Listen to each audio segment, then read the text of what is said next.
Hello everyone, I hope this video finds you well in this weird dystopian context we are actually growing through. I would like to begin by thanking the conference conveners for allowing me to participate in this conference. And also I would like to congratulate them on their persistence and their resilience, okay, in order to carry out this project. Okay, right. Now, the starting idea of my talk today is quite simple, right?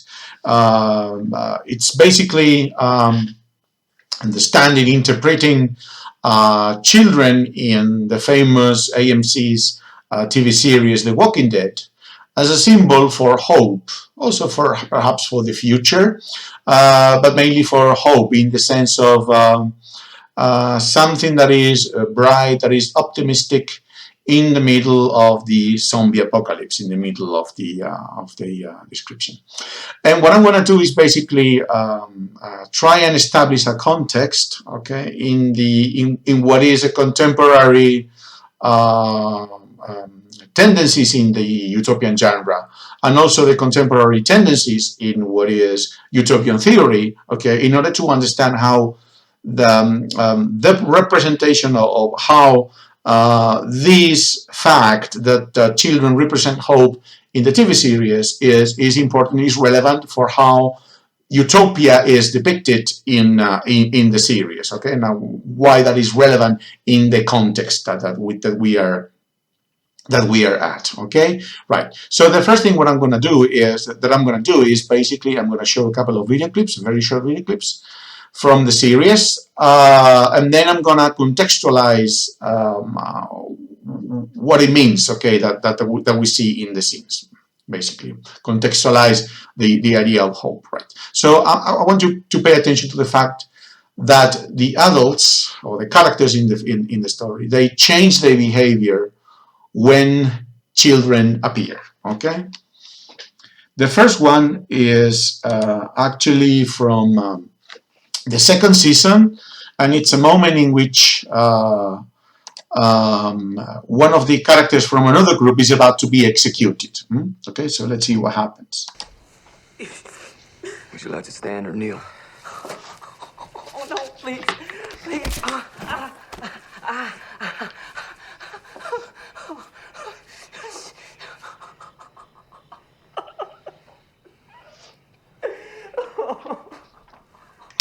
Do you have any final words? Oh, please, please don't.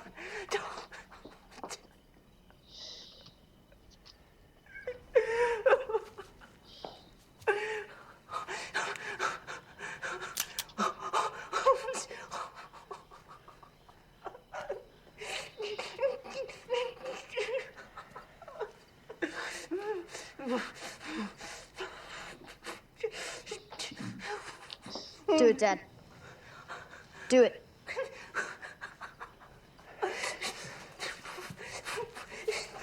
Are you kidding me? What'd I say to you? What did I say to you? Take him away. Take him away. As you can see, the execution has stopped because the kid has turned up, and Rick doesn't want to, to be seen by his kid, by his future, doing something like that. Okay. Now we're gonna move on to the 8th seasons. Okay, so a lot of time later on, right? And we're gonna see the moment when Rick and Morgan are having a conversation. Morgan saved Rick at the beginning of the series, but this is the first time Rick asks why.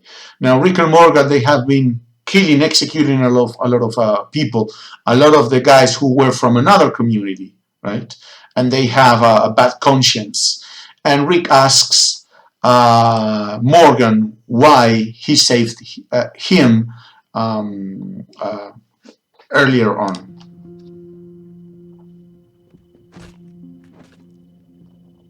Everybody turns.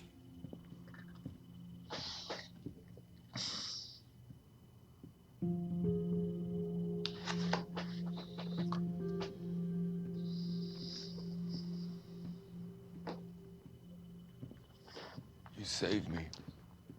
Morgan, you saved me. I would have died.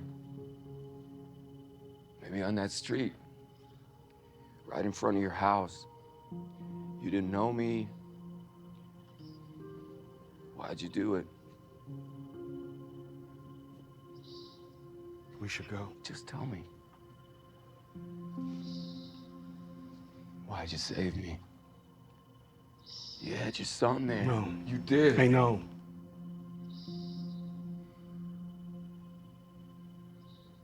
Why'd you save me? Why?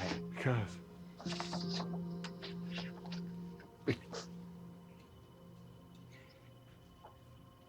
Because my son was there.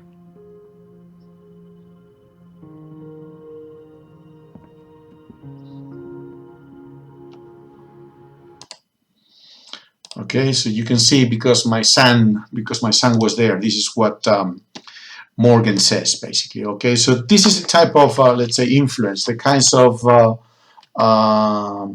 memory perhaps of hope or suggestion of hope that children show in the series. Okay, right. What does that mean? What does this symbolism, or what does hope mean in the context of Utopia, the utopian genre in the late 20th century and the beginning of the 21st century? Okay, right. Now, the films we're talking about, or the novels the zombie novels and the zombie narratives that appeared at the beginning of the 21st century were very different from the films that actually originated the first interpretations of the zombie, which were basically White Zombie released in 1932 and George A. Romero's films. Okay, now those films basically suggested that the zombies were like a kind of a representation of the rebellion or revolution of workers against a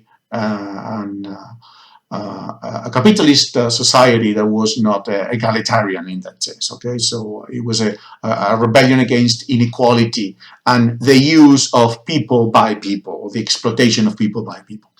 But the kind of zombie narratives that we are talking about, that includes The Walking Dead, is very different from these earlier zombie narratives. We are talking about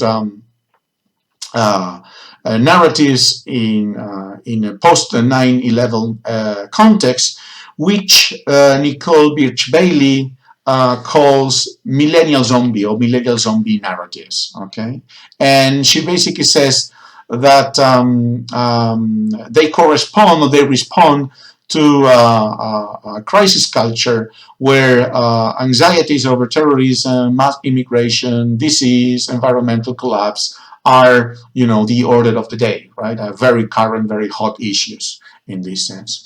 Of course, The Walking Dead is not the only zombie narrative that follows this trend. You can also think about Danny Boyle's 28 Days Later, or Zack Snyder remake of Dawn of the Dead, or even Max Brooks' novel World War Z, or its film adaptation in 2013. So we are talking about a different tendency in the zombie narratives, more or closer to what is, let's say, the crisis culture, contemporary culture. Okay. Now, this new narrative, these millennial zombie narratives, do not predict this rebellion, this revolution of workers. What it does is basically begin after the zombie apocalypse, and the characters need to find a way to survive, need to find, right there, a new social contract, okay? A new society, a new civilization. It is much more the survivors than the zombies that matter in these stories, okay? For instance, the beginning of The Walking Dead and films like 28 Days Later and Resident Evil begin very similarly, right? The beginnings are basically the same. It's, in this case, in the case of The Walking Dead, is Rick Grimes, the protagonist, waking up after everything has happened. This you can also see in 28 Days Later and in Resident Evil. And the protagonists, the characters, in the case of The Walking Dead, they move to a center, a governmental center, right, to the symbol of the government and of the state and of power, in order to find an answer. But they find that the government has actually collapsed and that they need to begin anew without any direction. So they start wandering from one place to another, from one community to another, trying to find security. In these wanderings, they find many different communities which stand for, let's say, social organization, social structure, and which I think recall briefly some of the tendencies of utopia in the past. So I would say that it's like a kind of an allegorical history of utopias, dystopias that the Walking Dead are actually doing in their wanderings. The first one, if you've seen the series, is Herschel's Farm, which is like a kind of an American agrarian utopia. American because it's typically American, but it could be an agrarian utopia everywhere else, which is in a way similar, I think, to other agrarian utopias that suggested that returning to an anti or pre-industrial moment was the wisest decision after, you know, the horrors of World War II, right? And I'm thinking about novels such as Earth Abides by George Stewart, 1949, By the Day of the Triffids by John Wyndham, or by The Death of Grass by John Christopher, published in 1956. It's this kind of let's say, utopian tendency, utopian trend. Now, the second stronghold where they live, where the characters live, is the prison, which let's say begins in the third season. Now, this is what Matthew Burke has called a fortress dystopia. Now, Burke describes fortress dystopias as gated communities that are created in order to escape from the insecurities of a modern urban life, right? And it's a kind of a, self-isolating or isolating communities which they do not want to have contact with the outside. Now, J.G. Ballard has been particularly keen on imagining this kind of societies. I remember the novel called High Rise, which is an isolated community in a skyscraper, or Cocaine Nights, which happens in a similar gated community, or Kingdom Come, which takes place inside a shopping mall, right? You can see the images of the enclosed location there. Okay. At the time when they are when they have settled in the prison, there is an alternative utopian alternative community, okay, which is called Woodbury. Now, Woodbury, as you can see in the picture on the left, okay, is the typical ideal image of Main Street America of the US in the 1950s, okay, which hides, in fact, a totalitarian state run by the governor, who you can see there executing some of the citizens who did not behave well.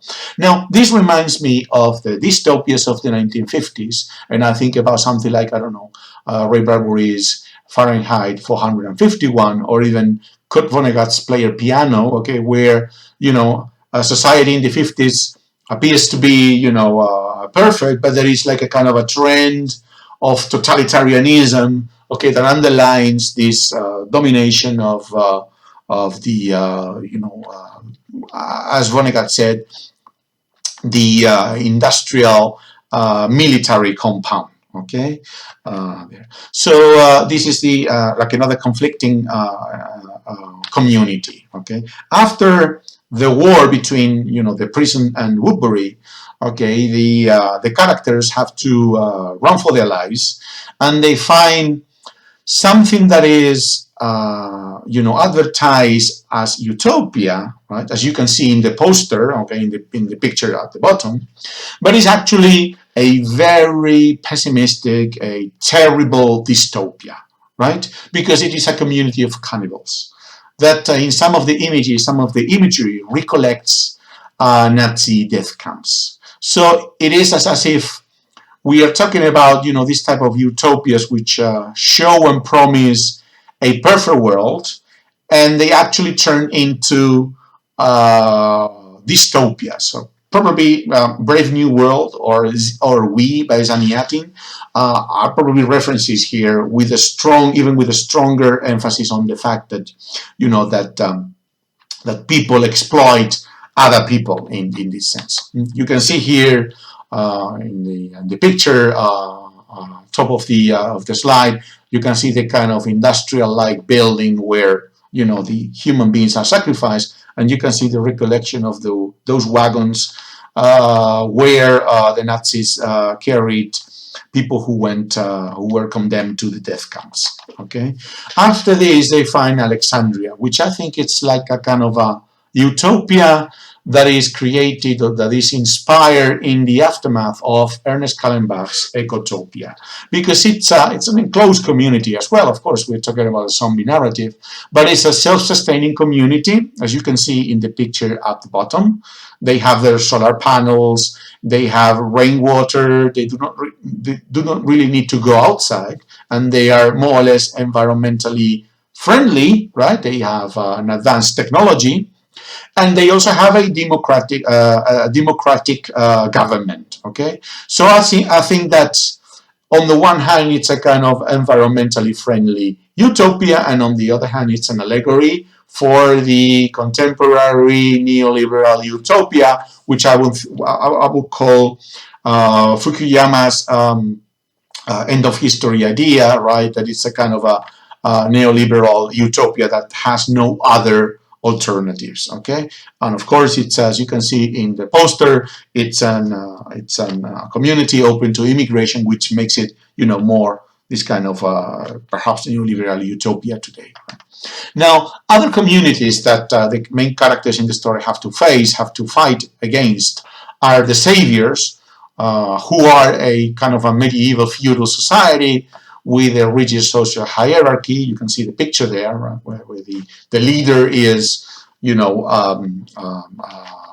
giving orders to his subjects, and who have a predatory economics, which is identical, is a kind of copied from feudalism, right? So they are the saviors, they are the soldiers, and the rest of the people are the workers, and they get a part of what they produce in order to, continue saving them. So it's this kind of predatory economics. Okay. Now, of course, if you think about utopias that go back to these medieval times, or even science fiction that goes back to these medieval times, I would say that this is again a kind of a criticism of that society, right? And finally, they have found in the very last seasons, they have found another community who are called the Whisperers, right? Who are actually a nomadic community of hunters and gatherers. So it seems we have gone back to a state of nature, to the very basics, the very essentials of life in the woods. Okay, perhaps some kind of Rousseauian or ideal, or the kind of the cabin in the woods, idealized by Thoreau. So something like this. Okay, now this community is radically egalitarian. Okay, they all more or less have the same status, except for the leader, which you can see in the picture there, right? In the right-hand side picture, okay? But anyone can challenge this leader if he or she finds or feels like it, okay? And you can see also that they live in the woods, they have no buildings, no agriculture, nothing like that, okay? In my opinion, this is also, apart from a representation, it's also a critical view of the myth of the Golden Age, in the sense that a time before people started, private property or things like that. I think it's also a criticism of this Golden Age, what was happening at this Golden Age, because these people were actually cruel in their behavior, right? Okay. So what I think happens in the Walking Dead, in this successive wandering, successive communities, is a kind of a critical history of the utopian genre, or history of utopia and dystopia as well. It's kind of a huge amount of conflicts, conflicting views on utopia and dystopia, right? So I think what happens could be in this series could be called critical dystopia, if we use the notion coined by Tom Moylan, right? Now, this critical dystopia is a kind of a fiction that depicts the present, if you want, neoliberal, democratic, globalized state as dystopian instead of utopian, in order to produce the idea that there are alternatives, okay, and that this is not really the end of history. Perhaps the film that best represents this is The Matrix, okay? It's like a kind of going over all the utopian, dystopian ideas, including the neoliberal globalized world that actually ended with the zombie apocalypse. So everything is subject to criticism. So this is kind of a critical utopia, or critical utopia dystopia, something like that, okay? But importantly, Moylan suggests that critical dystopias allow for utopian wish to continue. Why did I say utopian wish?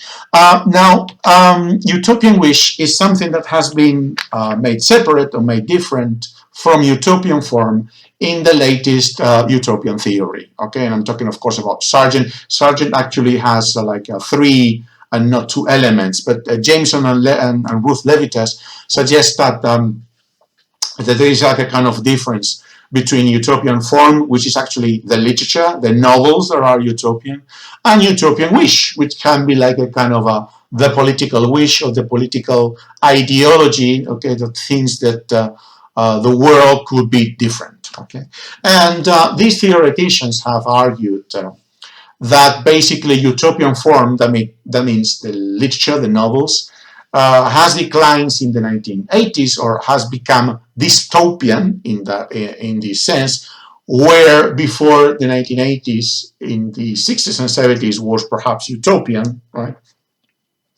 But that doesn't mean that the wish to actually change the world and to make the world better has stopped. That is to say, the end of history is not really the end of history, okay? There is an utopian wish, there is an expression of desire and of hope, okay, that underlies Western culture, or that underlies culture, right, that still wants to change the world, that still sees the world as a critical dystopia, right, as something that is bad and needs to be changed. Of course, Levitas talks about desire and hope, okay, as elements of this perhaps unconscious wish of to change the world, right? And interprets this idea of hope as something that comes from deep inside human mentality, okay, using Bloch's idea of hope, right, in order to justify that underlying layer of utopian wish, of utopian ideas, right? Okay, so this is what I think that Carl and Judith and Herschel Jr. and Rick Jr. represent in the series. They represent hope and perhaps the future, okay, in the sense of this underlying utopian wish, okay, that continues even if the criticism of utopias and dystopias continues, so that there is no, let's say, general tendency. So even if our time, the time of a contemporary distrust of grand narratives, has probably abandoned the idea of utopia, there is still this kind of utopian wish, even perhaps utopian will, okay, that is represented by the kids, by the boys and girls in the series, okay, and that reflect this human tendency to, continue wanting to improve the world, even if no concrete utopian project is inside. So I think this is what they represent. They represent this kind of a theoretical idea, this kind of a theoretical approach, okay, and basically this is their function in the against the long history of failed utopias and horrible dystopias that the Walking Dead, that the characters actually have to face. And then you can see the children there. Whenever there is a little child, you see they even have children, babies in the story. Whenever there is a child, the grown-ups think about how things should be done more humanely, if you want, or better, okay, than when the children are not present, when the children are not there. So they are like a kind of a reference, right, for them to improve, from them to continue improving, to continue working. Okay, and as I say, this is a very perhaps it's even one idea that I want to emphasize. What I see in the TV series and the context in which we can interpret this symbolism of hope in the context of utopian literature. So thank you very much, and I hope we have some time for discussion of some of these ideas in the meeting. Okay, so thanks a lot.